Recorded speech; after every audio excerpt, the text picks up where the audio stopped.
라라라라라 유격법 라라라라라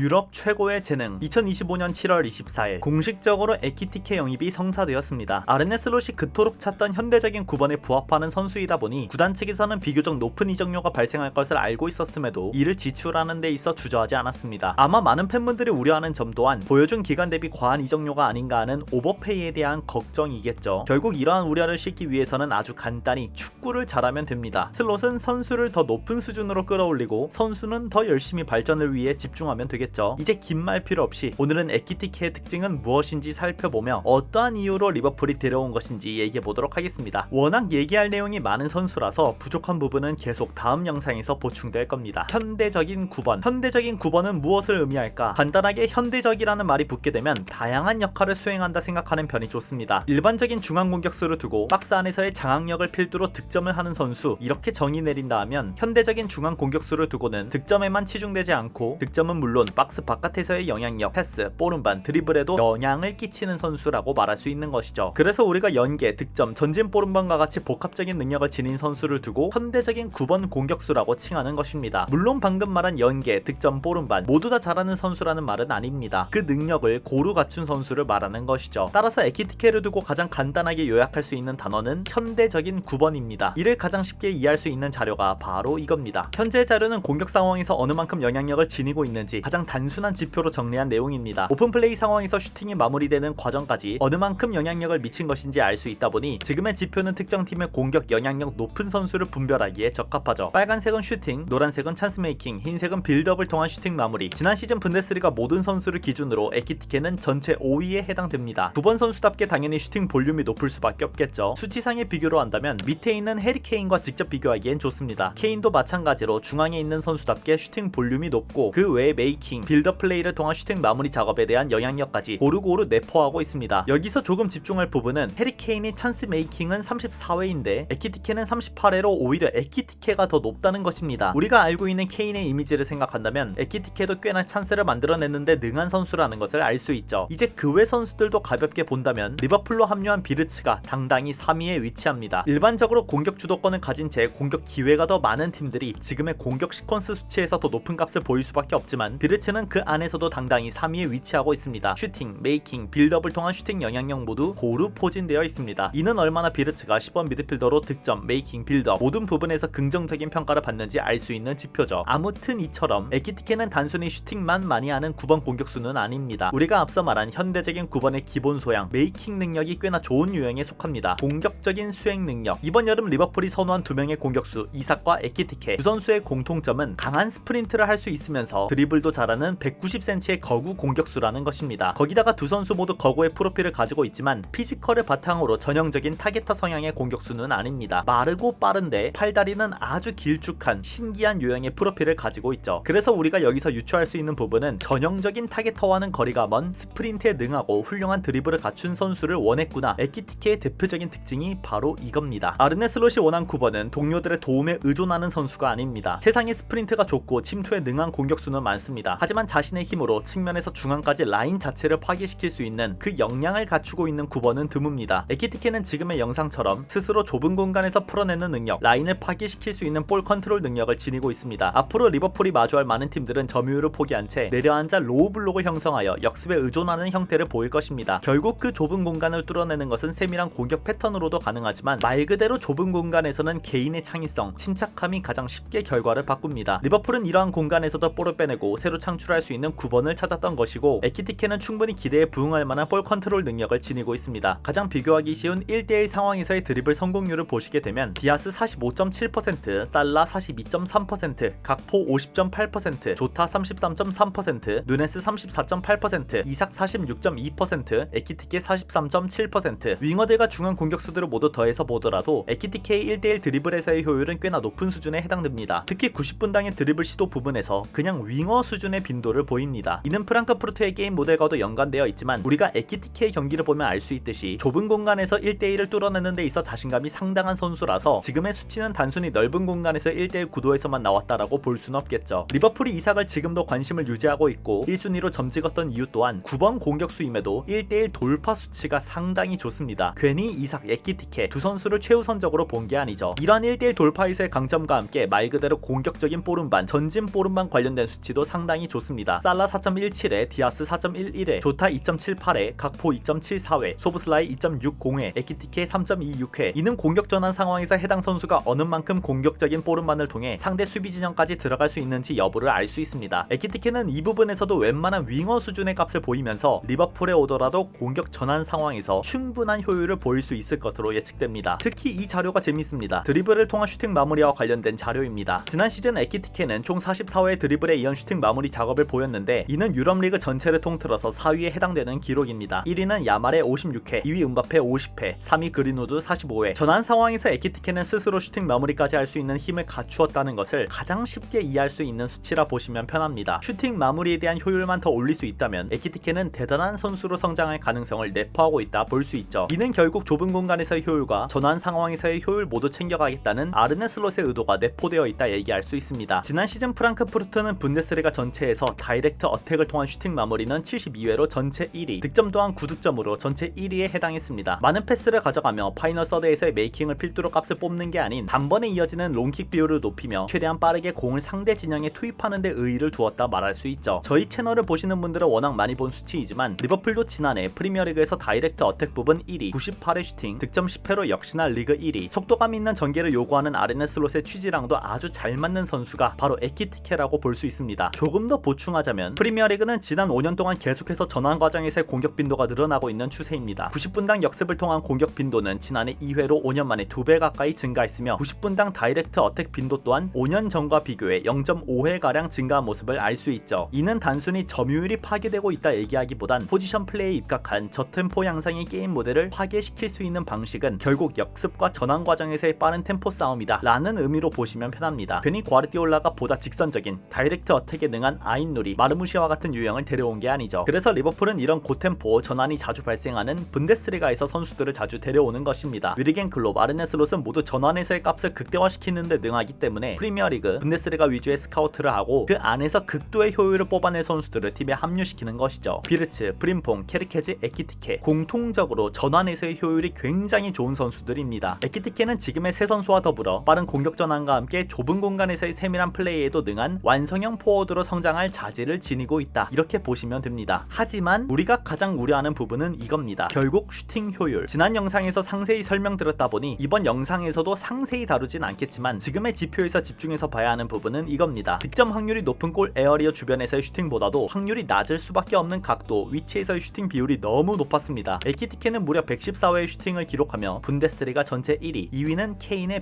105회입니다. 현 자료만 보더라도 무리한 각도에서 확률 낮은 슈팅의 빈도가 대단히 높았던 것을 알 수 있죠. 사람들이 누네스 시즌2다 이렇게 말하는 것 또한 선수의 특성을 두고 얘기하는 게 아니라 지금과 같이 슈팅 난사, 기대 득점 대비 저조한 골 전환율을 두고 말하는 겁니다. 이는 당연히 리버풀에서 보완되어야 하는 부분이며 9번 공격수가 슈팅 효율이 낮은데 영입하는 게 맞냐 이렇게 의문을 표하는 것 또한 충분히 이해할 수 있는 부분입니다. 만약 에키티케가 지금의 슈팅 효율을 보완, 발전시키지 못한다면 당연히 몇 년 내로 팀을 떠나게 될 확률이 높습니다. 하지만 또 그렇다고 이 지표를 두고 너무 근심 걱정하실 필요는 없습니다. 뉴캐슬로 이적하기 직전의 이삭 또한 그렇게 지표가 좋지 않았습니다. 21-22 시즌 21살의 이삭을 보면 페널티킥 제외 기대 득점은 8.2골, 페널티킥 제외 실제 득점은 4골, 효율은 마이너스 4.2골을 기록했으며 지난 시즌 에키티케는 페널티킥 제외 기대 득점 19.3골, PK 제외 실제 득점은 14골로 마이너스 5.3골의 효율을 보였습니다. 이삭의 경우 2021 시즌 20살 때의 기록은 워낙 좋았지만 당장 뉴캐슬로 이적하기 직전에 보여준 값은 효율이 대단히 낮았습니다. 하지만 우리가 지금 평가하는 이삭은 고효율 그 자체입니다. 우리가 현재 아무리 에키티케를 걱정하더라도 결국 잉글랜드에서의 모습을 보지 않으면 아무런 의미가 없다는 것을 알 수 있죠. 에키티케가 오히려 어릴 때의 이삭보다 높게 평가받는 근거 중 하나는 오히려 저 높은 기대 득점값, 즉 공격 볼륨입니다. 에키티케가 지난 시즌 보여준 공격 볼륨은 대단히 높게 평가받을 만했습니다. PK 제외 90분당 기대 득점, 기대 어시스트 값을 더했을 때 1500번 이상 출전한 유럽 5대 리그 스트라이커, 윙어, 공격형 미드필더 전체를 포함하더라도 최상위권에 분류되어 있습니다. 에키티케보다 더 높은 볼륨을 보여준 선수는 몇 없다는 된다는 것을 알 수 있죠. 리버풀이 에키티케를 두고 높게 평가하는 이유 중 하나는 결국 지금의 공격 볼륨, 기대 득점값 자체가 높게 나올 만큼 공격에서의 영향력이 높은 와중에 득점 전환율만 바뀌게 되면 엄청난 선수로 발돋움할 가능성을 받기 때문입니다. 누네스와 비교하더라도 훨씬 연계, 축구 지능 면에서 높은 선수이다 보니 리버풀은 실패할 확률보다 성공할 확률이 더 높게 여긴 것이죠. 마지막으로 그럼 이 선수는 어느 위치에서 활용될 수 있을까? 앞서 언급한 대로 괜히 이 선수가 현대적인 9번으로 평가받는 게 아닙니다. 지난 시즌 히트맨만 봐도 알 수 있지만 좌우 중앙, 미드필더 지역까지 모든 공간을 활용할 수 있는 선수입니다. 그만큼 동료들과 스위칭을 하는 가운데 큰 이질감을 느끼지 못하는 선수죠. 원톱에서 1300분, 투톱에서 약 1300분, 그 외 포지션에서 조금씩 리버풀로 오게 된다면 당연히 4-2-3-1, 4-3-3 기준 원톱으로 활용될 확률이 높습니다. 하지만 어차피 볼을 소유하는 상황에서 에키티케 주변에 10번 미드필더들이 포워드와 같이 센터백들의 시선을 분산시키기 위해 노력할 것이라서 단순히 투톱, 원톱으로 시야를 좁혀볼 필요는 없습니다. 이와 관련된 자세한 내용은 다음 영상에서 경기 내용과 함께 추가해보도록 하겠습니다. 결론, 에키티케에 대한 우려점도 존재하지만 그만큼 기대할 수 있는 부분도 큰 선수입니다. 전세계 어느 공격수도 21살, 22살의 기량이 만개하지는 않습니다. 리버풀이 그동안 A매치 경험, 리그에서의 150경기 안팎의 출전 등 경험이 쌓인 선수들에게 높은 비드를 했었지만 지금과 같이 어린 에키티케를 거액의 이적료로 데려온 사례는 드뭅니다. 그만큼 리버풀은 에키티케를 선점하는 데 신경을 썼다는 의미이며 이 선수가 지닌 잠재력이 1-2년 먼저 데려와야 할 만큼 높다는 것을 의미하죠. 훨씬 더 자세한 내용은 다음 영상에서 경기 장면과 함께 세밀하게 파헤쳐 보도록 하겠습니다. 그럼 안녕!